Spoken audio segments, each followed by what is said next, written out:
तर वर्ध्यात साठेबाजी रोखण्यासाठी व्यावसायिक गॅस सिलेंडरचा तुटवडा निर्माण झाला आणि तीच साठेबाजी रोखण्यासाठी विशेष प्रयत्न केले जात आहेत। हॉटेल आणि केटरिंग व्यावसायिकांमध्ये त्यामुळे मोठी खळबळ उडालेली आहे।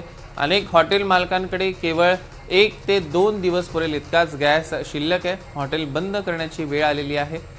या व्यवसायावर अवलंबून असलेल्या कामगारांच्या रोजगारावर मोठं संकट ओढवण्याची शक्यता आहे। एकीकडे लग्न सराईचा हंगाम सुरू आहे। अनेक हॉटेल्स आणि केटरिंग व्यावसायिकांनी मोठ्या प्रमाणात ऑर्डर घेतल्यात आणि त्यासाठी ॲडव्हान्स सुद्धा स्वीकारलाय। मात्र व्यावसायिक सिलेंडर उपलब्ध नसल्यानं कार्यक्रम पार पाडायचे कसे असा गंभीर प्रश्न त्यांच्यासमोर उभा ठाकलेला आहे।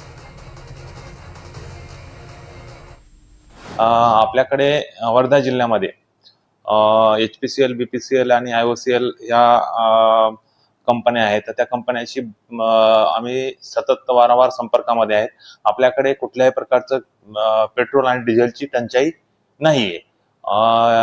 LPG बाबत डोमेस्टिक आणि कमर्शियल सिलेंडर बाबत शासनाने कालच एक आदेश दिलेला आहे। कमर्शियल सिलेंडरवरती सध्या प्रतिबंध लावलेला आहे। घरगुती सिलेंडर बाबत कुठलीही टंचाई आपल्या वर्धा जिल्ह्यामध्ये नाहीये। नागरिकांना कुठल्याही अफवाला बळी पडू नये